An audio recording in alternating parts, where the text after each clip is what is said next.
Olá, meu nome é Júlio Wagner, sou do canal Zuquintuga e hoje nós vamos falar sobre manifestação de interesse. Não esqueça de dar o seu like se você gostar do vídeo, de subscrever, apertar no sininho para poder receber as notificações e assista o vídeo até o final porque essa informação é muito importante para quem quer vir residir ou morar em Portugal. Vamos rodar a vinheta e até já.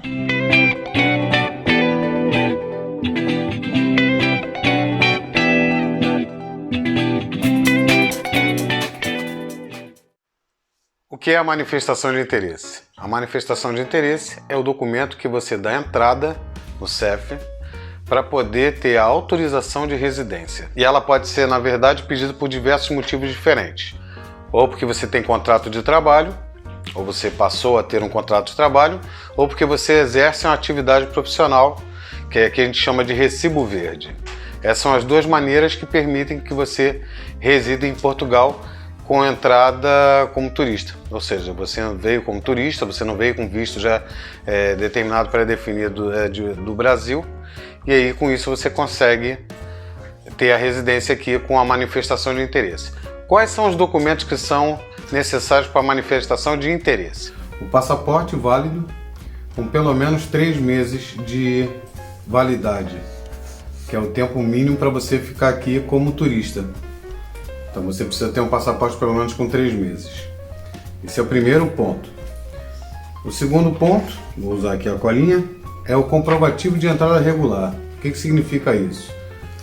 O carimbo, na verdade, do posto que você deu entrada, ou seja, ou pelo Porto, ou por Lisboa, ou por Faro, no caso de Portugal, ou de outro aeroporto do espaço Schengen, que mostra que você entrou legalmente no espaço Schengen, ou seja, na União Europeia. Então esse é o segundo documento que você precisa. Sendo que tem uma observação para a gente fazer em relação a você entrar diretamente em Portugal e quando você entra por outro país que seja ligado à União Europeia. O terceiro documento é o meio de subsistência, conforme é previsto na portaria 1563 de 2007. O que é isso, meio de subsistência? A maneira que você tenha de estar, ou seja, de ter como viver aqui, de se sustentar em Portugal sem depender do Estado português. O quarto documento seria o registro criminal do país de origem. Isso aqui meio que caiu, não caiu. Hoje o CEF tem como fazer a consulta junto à Polícia Federal, eles se intercomunicam sem nenhuma dificuldade hoje em dia e com isso você consegue ter o registro lá do antecedentes criminais. Apesar de que quando eu me apresentei eu levei, você hoje emite pela internet, né? Antes você também emitia pela internet e você valida o documento pela própria internet. Isso é válido no CEF, agiliza bastante o processo junto ao CEF. O registro criminal de Portugal também se faz necessário, só que eles também consultam hoje em dia sem nenhum problema. Isso fez com que, na verdade, o processo até demorasse um pouco mais, porque antes você levava, e isso era atestado pela Justiça de Portugal, então já vinha com selo, tudo direitinho, levava 5 dias a uma semana para sair, agora não, agora o CEF faz diretamente essa consulta, quer dizer, não tem problema nenhum, mas acaba fazendo com que o processo do CEF seja um pouco mais demorado, certo? Isso é importante. Comprovativo de morada, que você dispõe de alojamento para viver. Ou seja, o que você precisa na verdade? Você precisa de um atestado da junta da freguesia do local de onde você vai estar morando em Portugal. Ou você está morando ou você virá morar no futuro. Isso normalmente é um documento que tem algumas variações de freguesia para freguesia. Tem lugares, por exemplo, que você vai precisar das 2 testemunhas e elas têm que votar nessa freguesia. Tem outros lugares que elas não precisam votar, mas elas têm que ser portuguesas, ou seja, testemunhas portuguesas que você mora ali. E isso normalmente é um dos documentos mais chatos que tem para a gente adquirir, porque quando você chega num outro país, é difícil você conhecer as pessoas, né? Você vai precisar disso para o NIF, você vai precisar de uma pessoa que assine para você no NIF, e normalmente tem que ser uma pessoa ou já com a residência ou um português, para assinar o NIF para você, que vai ficar responsável por você na parte financeira. E também vai precisar de 2 testemunhas no caso do atestado de morada. esse realmente é um dos documentos que eu mais tive dificuldade para tirar aqui, até você conhecer alguém. Depois que você conhece, tudo vai muito bem, graças a Deus. E os portugueses são muito amistosos, eles costumam ajudar.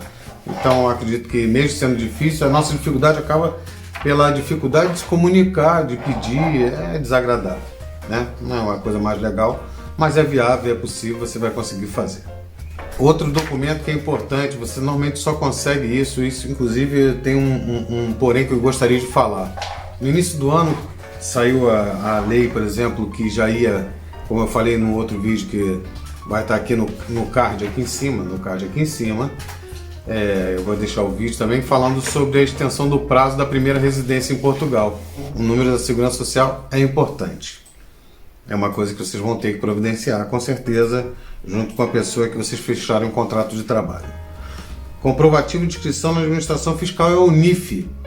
Eu nem falei, na Segurança Social o número é o NIS, é o NISS, e o CPF brasileiro aqui chama-se NIF. É como se fosse o nosso CPF brasileiro, só que é um número português, e como eu falei antes, é um número que você só vai poder ter direito se você tiver um português que se responsabilize por você até que você tenha as contribuições na Segurança Social, que gira em torno de 4 meses, se eu não me falha a memória, essas coisas mudam um pouco, mas normalmente é isso. E aí você pega o extrato da Segurança Social, que você faz as contribuições, vai até as finanças e você consegue mudar inclusive a sua morada do Brasil para Portugal. Só quando você faz isso aqui isso acontece. Porque na verdade quando você tem um número de NIF agregado a você, com a testemunha, ou seja, com o representante português que vai assinar para você, o seu endereço ainda será o endereço do Brasil. Você precisa levar inclusive um comprovante de moradia, e o comprovante normalmente utilizado é o PAB4, mas isso é uma coisa que a gente vai falar em outro vídeo. Mas basicamente é isso. E por último, nem por último, na verdade, penúltimo, o contrato de trabalho, documento que você tem que trabalhar em regime full time, ou seja, 8 horas por dia, 40 horas por semana. Você vai conseguir fazer isso, por exemplo, nas obras, você pode trabalhar com recibo verde, em restauração, em hotelaria. Os subempregos têm sempre, normalmente, disponibilidade. Agora as coisas estão um pouco diferentes, porque tudo está um pouco parado, por conta do turismo estar paralisado, mas quando voltar tudo normal, isso com certeza é um nicho que você pode trabalhar. Se você tiver sangue nos olhos para poder fazer esses trabalhos existem, normalmente tem disposição, e você vai conseguir trabalhar, vai conseguir ganhar aí um salário mínimo ou mais. Nas obras até se consegue mais, de acordo com o que você se especializa, e você normalmente tem opção de trabalho nessas áreas, ok? E por último, a promessa de contrato de trabalho celebrado entre os termos da lei. Esse trabalho, na verdade, ela é uma declaração do seu empregador atual, ou seja, que já te contratou, afirmando que você trabalha. Tá? Esse é o último documento que você pode enviar. Ele serve perfeitamente, o CEF aceita. E existe a questão de você poder upar, ou seja, mandar os documentos da manifestação de interesse para o CEF, na verdade, utilizando uma promessa de trabalho. Você ainda vai estar como turista, você não tem um contrato, você envia só a promessa de trabalho ao invés do contrato de trabalho. Aí você vai enviar, na verdade, pelo portal SAPA, os 2 documentos no local do contrato. Na onde for a parte do contrato de trabalho, você vai enviar a promessa de trabalho, e logo abaixo você vai enviar a promessa de trabalho de novo, como a declaração de que você trabalha. Então esses são os documentos que você precisa para ter a manifestação de interesse. Esse é o caminho que você vai ter para poder ser uma pessoa que reside legalmente em Portugal, e daí começar o processo para tirar todos os outros documentos que são tão importantes para a gente poder dar prosseguimento na vida, ok? Espero que vocês tenham gostado do vídeo.